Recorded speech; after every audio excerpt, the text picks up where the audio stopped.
Thank you everybody for being here. I appreciate you all joining. Super excited to have Susie here today. I'll let her kind of introduce herself, but before we get started, just want to let you all know, please keep the chat super active during this. Share in your reactions, your comments, any questions, things like that. So just keep that chat really active as we go through. Susie's going to take the first like 30, 40-ish minutes, and then we will break out into discussion rooms. So I'll break you guys out into breakout rooms, and we'll have a host for each room. And Susie has a couple of really awesome discussion questions for us to kind of dive deeper into this topic, about not only working parents, but people just supporting each other in the workplace in general.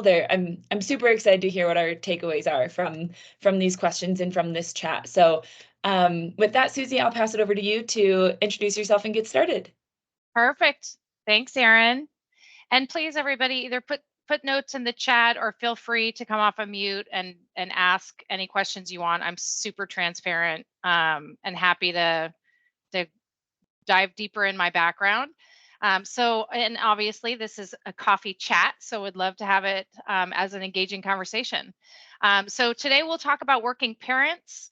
My name is Susie Capozza. I work at Intel in sales and marketing. I'm a mom. I'm now a new wife again. I'll go into that in a little bit more detail. I'm a daughter. I'm a friend. I also suffer terribly from wanderlust. I saw we've got some folks on from Utah and Ireland and all over the place. So I'm always looking for new places to go and explore.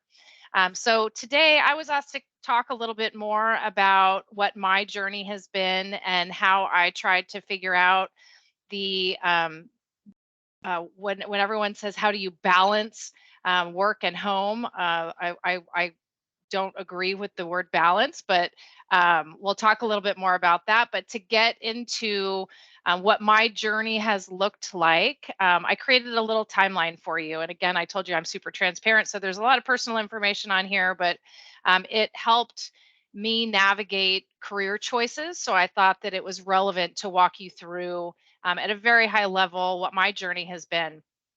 So I've been in high tech and working really for about 30 years. I started off after graduating college in a management training program at a financial services company. And I was living in the Bay Area and I quickly got recruited out. I actually used to babysit even after I got out of college because I love kids. And one of the people I babysat for was a CTO of a startup company. And he said, "You really should come and work for us. We've got this really cool thing going on." And that's when the .com era was happening and a lot of people were becoming millionaires overnight. So I was chasing that dream. Shortly after joining a couple of startups, I got married in 2000. I had my daughter in 2002. A lot of people have said, when do you figure out when to start having a family? And that's a very personal decision for us. I think a lot of people consider when you're still able to have kids. And for us, we got really lucky. And as soon as we started trying, we ended up getting pregnant. So I had my daughter in 2002. I was still working at a startup company. And then I got laid off when she was maybe 6 months old. And to be super transparent, getting laid off feels like you have a brick in the face. It's really a shock to your system. It was really scary because we had a baby and we had a house and we needed to figure out how to pay our bills. But it was also wonderful because it gave me an opportunity to be home with my daughter for a little while and experience what it was like to be a stay-at-home parent. Soon after my daughter was born, she was about 9 to 10 months old. My husband was diagnosed with bipolar disorder, and it was extremely severe. And it got really difficult to be under the same roof with him and also dangerous for our daughter. And he also decided during one of his episodes that he didn't want to be married anymore. So I quickly found myself as a single mom trying to navigate an 18-month-old on my own. So you can see on the bottom here some of the pictures of how little she was, but she's the apple of my eye. So luckily, I had gone into a consulting and then was hired full time into a company that was acquired by Oracle. So I was able to start working again and really trying to figure out what this whole balancing work and home meant. And that's what we'll kind of get into as we go through some of the lessons learned. I moved from Oracle into a consulting career for about 3 years. And part of this timeline, what I probably should have outlined was this exercise was actually part of a course I took about trying to figure out what your purpose, what your life purpose is. And they had said, create a timeline with starting with college, and everything above the line is something that's really positive going on in your life. And then below the line is going to be things that aren't so positive. Consulting for me was not positive. Consulting was very stereotypical, very, very long hours. It was grueling and brutal. And there were many nights where my daughter would cry, or even weekends where she would cry and say, "Why can't we be having fun like everyone else? And you have to work all the time." So consulting is below the line because it was not a good experience for me.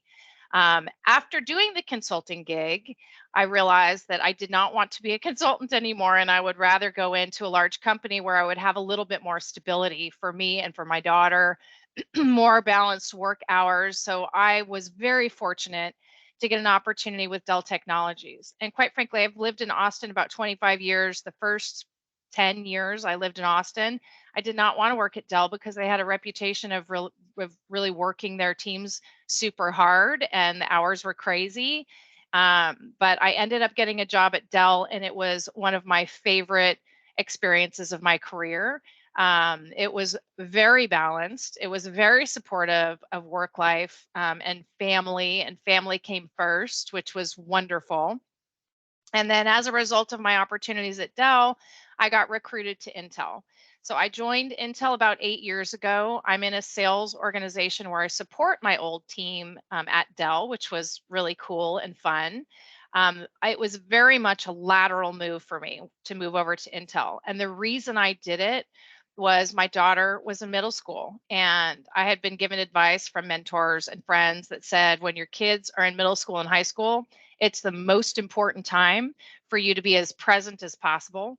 And I mentioned I was a single mom. By this point, my daughter's dad had moved to Italy. So I was really a single mom, raising her on my own. And I knew she needed me around. So I moved over to Intel. It's been a great experience. My daughter is now a rising senior in college. That last picture with the windmill is from a trip that she and I took for my 50th birthday in April. She was gallivanting. She also has wanderlust. She was gallivanting around the world for a semester abroad. And a year ago, I got remarried, and you can see at the very top. Again, a very big high for me. Obviously, my new-ish husband and I got married in May of last year. That's my daughter, and now I've got two stepsons. They're twins, and they just both graduated from college. But for me and my partner Greg, we definitely talk a lot about career changes and where our kids are. So that obviously plays a lot into this. So we talked a little bit about balance and how I don't know that there is such a thing as balance, but whether you're a parent or not, life is just a juggling act. It just depends on what you're juggling. You could remove the baby bottle from this picture if you're not a parent, but if you are, obviously there's baby bottles or soccer balls or all kinds of other things that you're balancing as a parent. So it's a massive juggling act, and that doesn't change. That's just part of life. It's a matter of which of the things you're juggling you make sure you never drop. It's the old adage about protect your glass balls. I remember early in my career, I had a senior executive get up on stage at a conference and say, you have to know what you're juggling and which glass balls you will not drop. And she got on stage in front of a couple thousand people in the sales force and said, I will never miss my kid's birthday. That's one of the things I know I'm going to protect. And it made me step back and think, okay, what are the things for me that I will always make sure that I protect? And those are the glass balls that I'm not going to drop. And in order for me to go through that exercise, I went through a true north exercise, and I'll talk about what that means. And I've gone through several True North exercises because it changes. If you think about my timeline, I had a plan when I was 5 and 10 and 20 of what my life was going to look like. I think a lot of that, especially for Americans, we see a lot of Disney movies and we plan out what our life is going to look like. And sometimes you get hit with some curveballs and you have to change course. So it's important to think about what your true north is and how that changes over time. But True North is an exercise that you can do. If you Google it, it's easy to find. There's about 30 questions that get you thinking about what's your foundation? What are the most important things in your life? And even when you add kids in, how does that change? And it's about what do you want your legacy to be? So this slide I actually stole from an exercise I did. I lead the women's group at Intel within our sales and marketing group. There's about 1,500 members. I've got about 20 people on the board. And in order to get to know each other better, we did a True North exercise. It was actually really a great way for us to get to know each other. And we talked about ourselves personally and what were the most important things to us. And if money was no object, would I be working at Intel all day, every day, doing a sales job, or would I be doing something different? And basically, what it came down to for me was all about travel, the environment, and helping kids and other people understand the importance of kindness and giving back. So those are the things that are really important to me. And from a personal legacy perspective, after answering all of the questions, I really came back and I thought, okay, I just want to make sure that people know that kindness and giving back is the best option. So for me, this helped me identify the glass balls in my life are all about family. It's my daughter, it's my husband, it's my stepkids, my parents. I have aging parents now, which are also influencing my career choices going forward. And I love to travel. So I'm a big stickler for things like taking your vacation time and unplugging during your vacation time. And my team knows, do not call me after hours or when I'm on vacation unless it's a life or death emergency because somebody else can cover it. I sell processors. I'm not a brain surgeon. So my team can back me up when I'm on vacation. It's important to take that downtime. So with that said, if you think about throughout your career as well as in parenting, all of the parenting advice that I'm going to talk about really relates back to career as well. For me, time is the most important thing. My time at work, my personal time. One of the eye-opening experiences for me was on a trip that I took in Peru, and our tour guide started to laugh at us. I had a group of about 15 friends that were all traveling, and he said, you Americans, you don't negotiate or you don't barter with people when you're trying to get a souvenir. They want to charge you $10. You could probably pay $2 and you just pay them the $10 and you walk away. But if I tell you have to be up at 6 o'clock in the morning to see something really cool, then you fight with me to get time back. You're always negotiating for time. So time, in my opinion, is the most important commodity. And it's something that's really important to protect. It's important to learn how to say no to meetings that may not make sense for you. It's important to say no if somebody puts a meeting over one of the areas that you're trying to protect, like if you've blocked out time to work out, if you have an opportunity to go to a kid event that's important to you, block it out. And it's okay to say no, regardless of who it's for within the organization. Senior leaders understand if you say, I'm not available at that time, I have a personal engagement. And personal being kids or something else. It's okay to push back, and I've learned that. I've also learned to protect my vacation time, like I mentioned, and I assure you that in my annual reviews every year, I'm not getting evaluated on if I'm taking my vacation time or not. I'm getting evaluated on the work that I'm doing when I'm there and present. So present is the other one.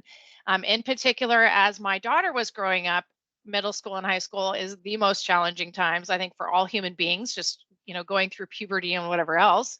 So I quickly learned that I had to figure out when she really needed my undivided attention and to be really present. So we always put our phones away. During dinner, we sat down every night to have dinner together. I made sure that when I picked her up after school, we had time to talk about her day. I also obviously when you're driving, you have to be present. But when you're carpooling a bunch of kids in middle school and high school, oh my goodness, they forget that you're in the car, and you can learn so much information about what they're up to, whether it's good or bad or not. But that is a really important time to be staying off your phone and listening to what's going on in the back seat, because you can gain a ton of knowledge on what's happening. So from a time perspective, protect it at all costs and make sure that you identify which times you really and truly need to be present. This leads to focusing. So, what's interesting is I think a lot of companies, especially with the economy the way that it is now, and all of the chaos post COVID, a lot of companies are saying we just need to refocus. We're doing all kinds of things, we're balancing a million things. How do we focus?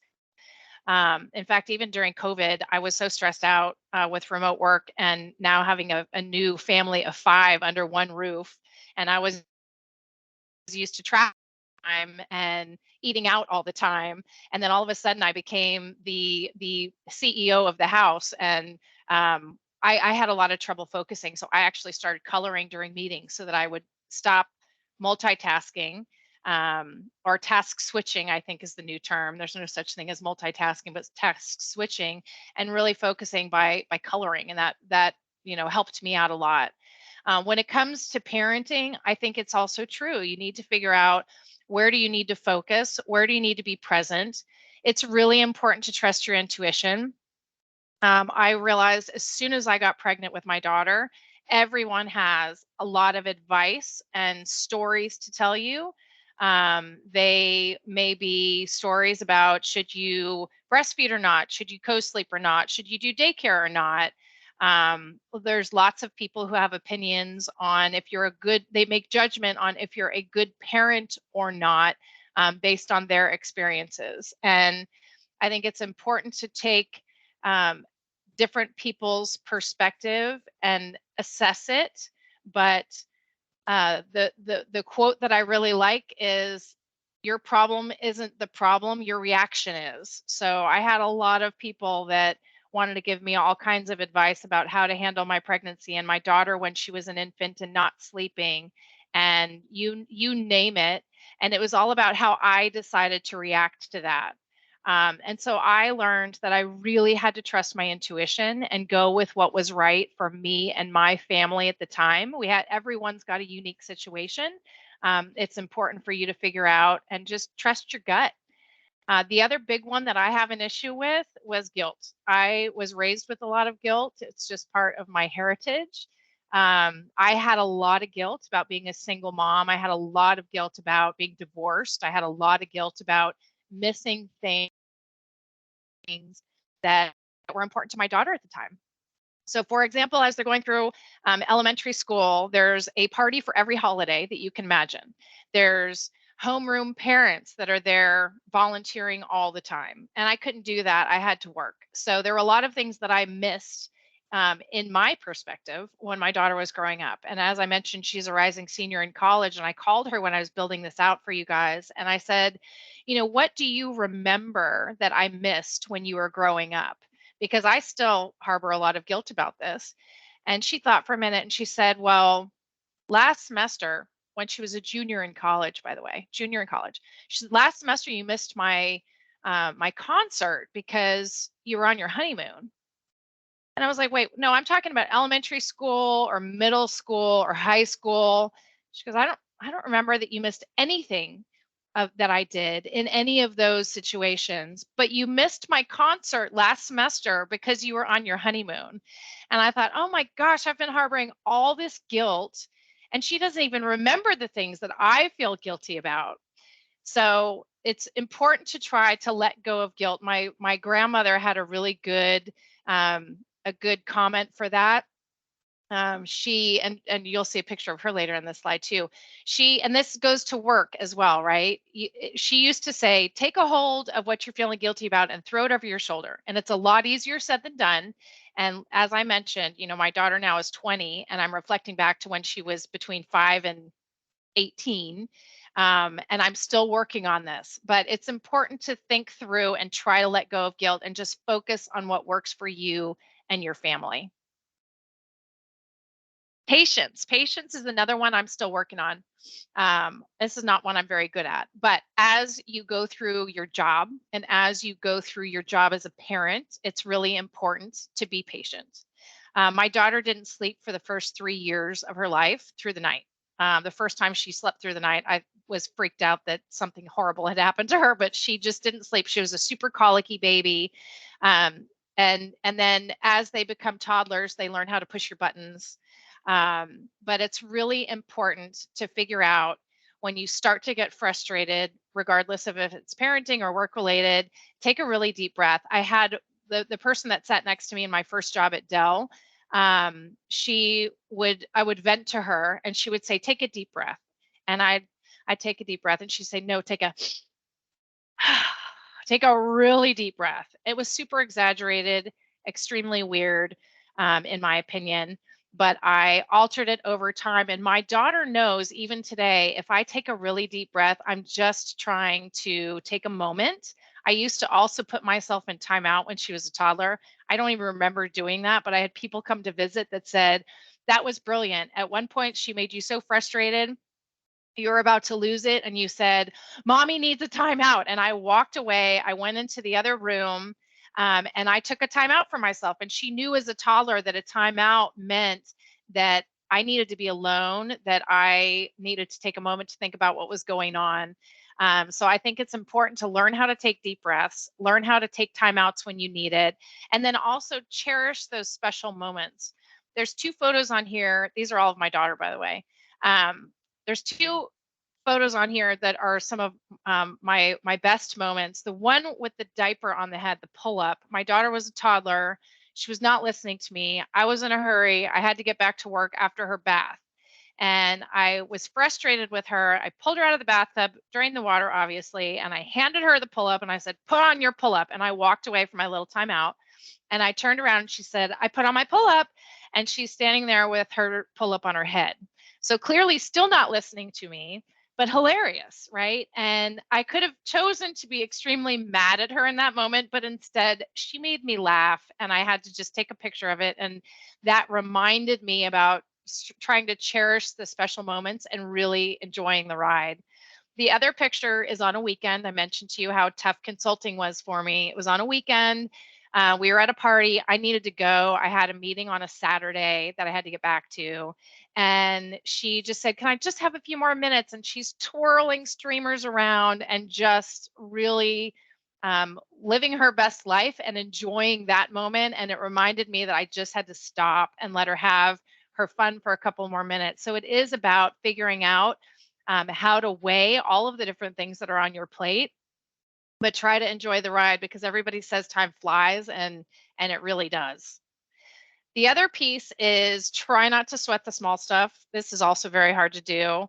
I think we all talk a lot about work-life balance. I don't think that that exists. I think that there's really more about how do you find harmony in your life, and it fluctuates. I saw a Brene Brown comment yesterday where she was talking about she and her husband Steve every day after work they come home and one of them will say, I've got 20% today. And the other one will say, okay, I've got 80. I can cover you. We've got it. As long as we make up 100% of what we need to do for our family, we're good.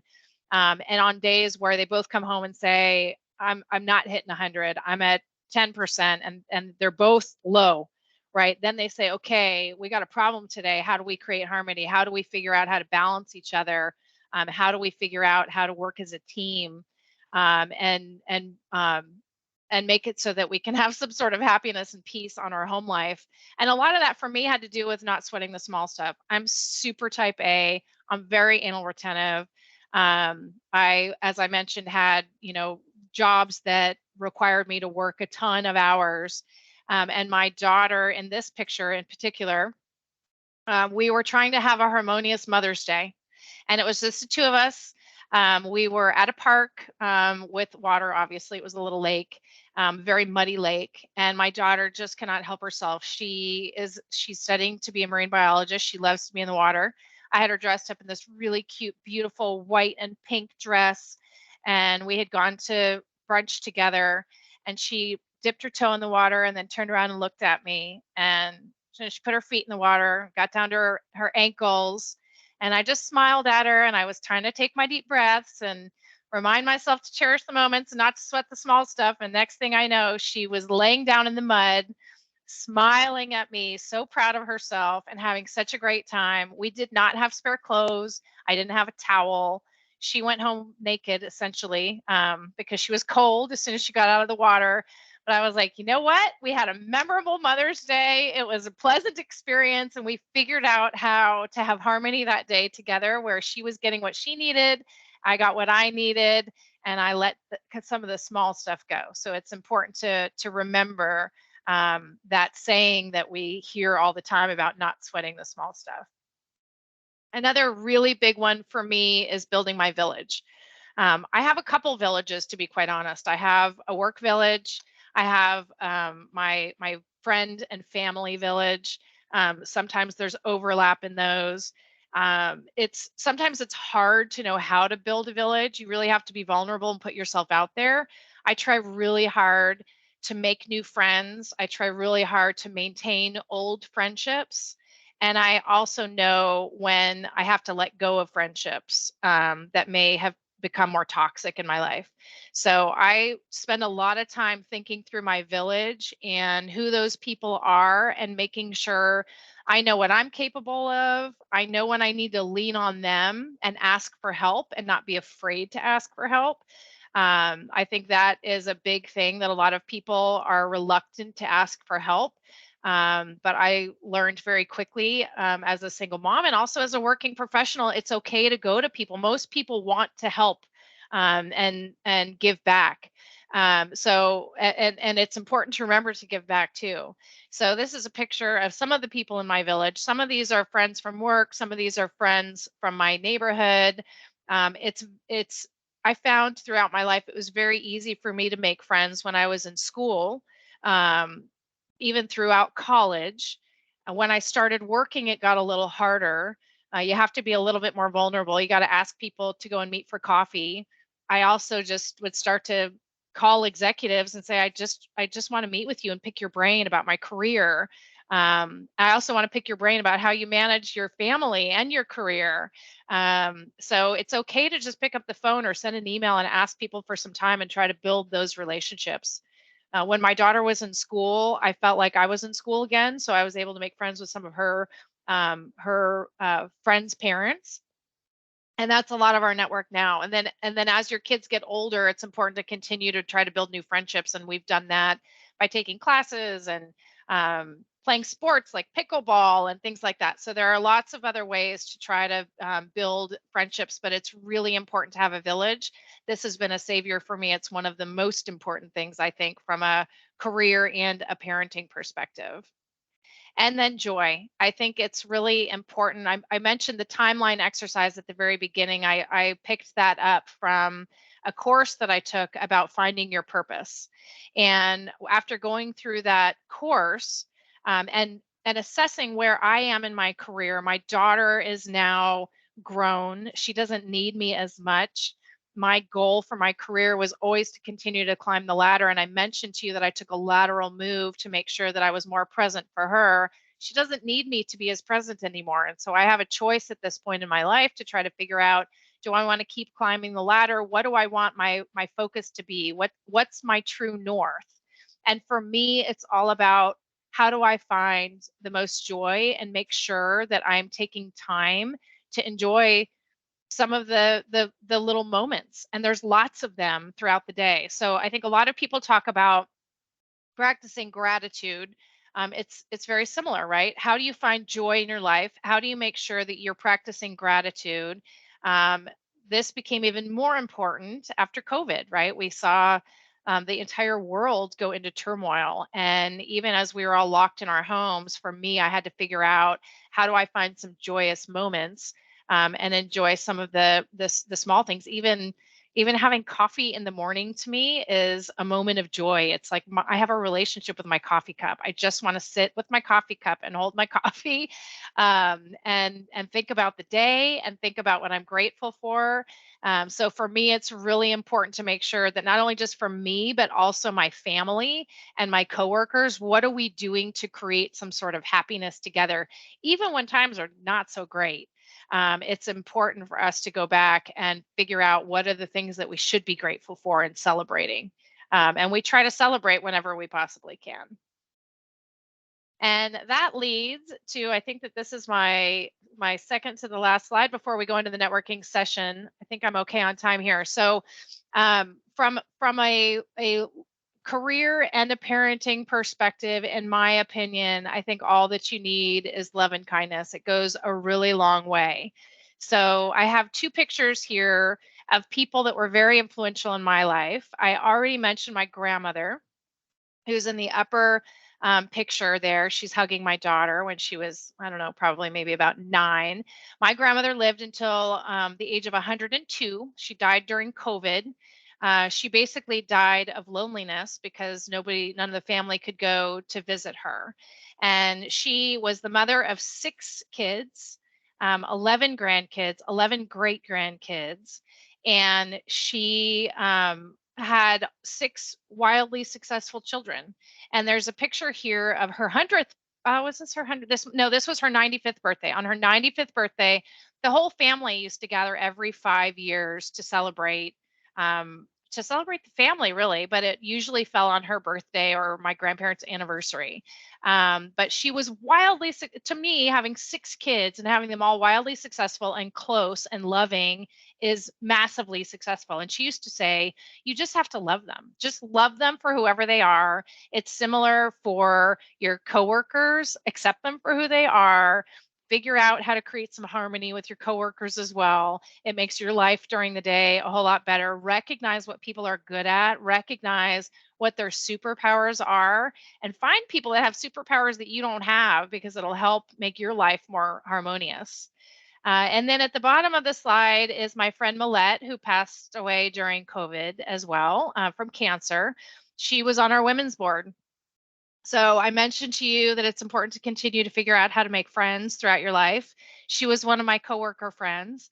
And one of her favorite quotes was, if you have the choice of between being right or being kind, always choose being kind.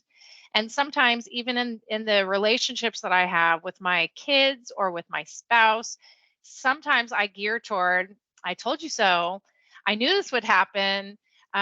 We should have done it a different way. And I always think back to Millette. And if you have an opportunity of being right or being kind, it's really important to be kind. Same thing at work. I think that goes a long way.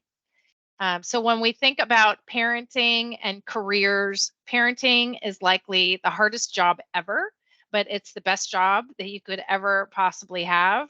I always think through when chaos is happening at work, and I get really stressed out about something that's going on. And I remember that if I'm as lucky as my grandmother was to live when I'm 100, who's going to be surrounding me? Is it going to be my coworkers from Intel, or is it going to be my family and my kids? And to me, it's going to be my family that's going to be by my side. So parenting, in my opinion, is the hardest job ever, but it is the best job ever. It's been an amazing, wild ride for me. Okay, I went through that pretty quickly. I haven't been able to keep up with all of the chat. Does anybody have any questions or feedback or comments before we jump into the breakout sessions? Y'all have been super quiet. Did I talk too fast? Am I on mute? No, not at all. There's been some really good takeaways and comments in the chat. Seems like people are really loving this. Awesome. Yeah. Okay. And I got through it without crying about Millette. I usually always cry when I read her quote. It was very sad when she passed away. That's the first time in 3 years I haven't cried. So that's good news. Awesome. Okay. So next up are breakout rooms. Erin, do you want to go through how this will work? Yeah, absolutely. So I have you guys broken out into a couple of different rooms. So we'll open up those rooms in just a minute. And these are the questions that we're going to talk through. I'll throw these in the chat, and I'll also send like a blast to all of the rooms so you guys can see them in your own chat. Because I know the main chat room tends to disappear when you go into breakouts. But we want you guys to think through and just kind of open up, share, and discuss how do you harmonize your work life and your personal life? What support do you need in order to do that? What support have you personally received from colleagues in the past?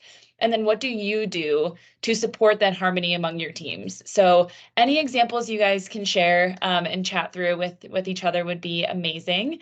Any questions on that before we break you out? Perfect. Okay, I'm going to open up the rooms. There'll be that awkward 30-second lag before you actually get sent into them. But they will open. You guys can go and chat, and then I'll bring you all back together. I'll give you a couple-minute warning before I close the rooms. We'll come back, and then please feel free to share your takeaways from the conversation in the chat off of mute, things like that. We'll kind of share some key takeaways and wrap up from there. I'd love to hear some key takeaways. So if you're feeling brave to come off of mute, please do. Please be brave and share. And if you want to just throw some things in the chat, I'm happy to read some things out. I'll be brave because I want to share something that I shared with my group because I felt like it resonated. So we were talking about how as moms or even just women in general, we can have a really hard time asking for help. And so we take on a lot of the mental load, and it's just easier for us to do the things rather than tell somebody else what we need them to do. I saw a TikTok the other day that changed my perspective on it because I'm terrible with asking for help, and it has affected my life greatly in all aspects. So this woman was talking to her friend, and she was essentially saying, I had a really terrible day yesterday. I was crying. It was just a rough day. And her friend was like, why didn't you call me? And she wasn't genuinely mad at her, but she did tell her, why didn't you call me? You robbed me of the ability to be the friend that I want to be to you and show up for you in the way that I want to. So if we don't ask our people in our village for help, we're essentially robbing them of their ability to show up for us in the ways that they want to. And that leaves us pouring into other people and not allowing anybody to pour into us. So I just wanted to share that because it really helped me. I love that. That gave me a little goosebumps. That's really special. Thank you for sharing that. Yeah, I am definitely gonna keep that one in my back pocket. I really like that. Thank you. Any other aha moments, special things that were shared in the chat? I think one of the things we all agreed on was how amazing we found the culture of MarketStar and how that offered such support in being able to find harmony and or balance. And that every aspect of your life is happening all at the same time. And so being able to take a minute to help a crying baby or to have your kid on your lap during a meeting, when they're sick or something like that, is an incredible support system for being able to show up in every aspect of your life. Totally. Yeah, I think that's something that MarketStar does really, really well. I've been in so many meetings where there's little children, yeah, like you said, on laps, and it's everyone's just excited to see them and be welcome to the adult world for the day. And there's no judgment. There's definitely that welcoming community. And I've heard a couple of people, and I saw in a couple of chats of using the term village, it takes a village. And I think that we definitely have that here.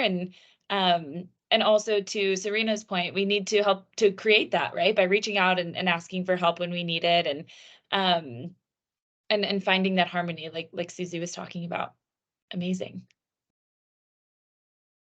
And I think throughout your career, one of the things that I learned after going into consulting and doing startups, I was at some startups that were not very flexible. Consulting was not flexible. It was super toxic for me and my home life. And it's easy to tell someone in that situation, well, just go get another job, because that's not always easy to do. But anytime I consider a new job, I spend a lot of time interviewing the company to make sure that they're going to match what I need to. And a lot of the things we just talked about came up, right? Like, how flexible are you, even from a manager perspective?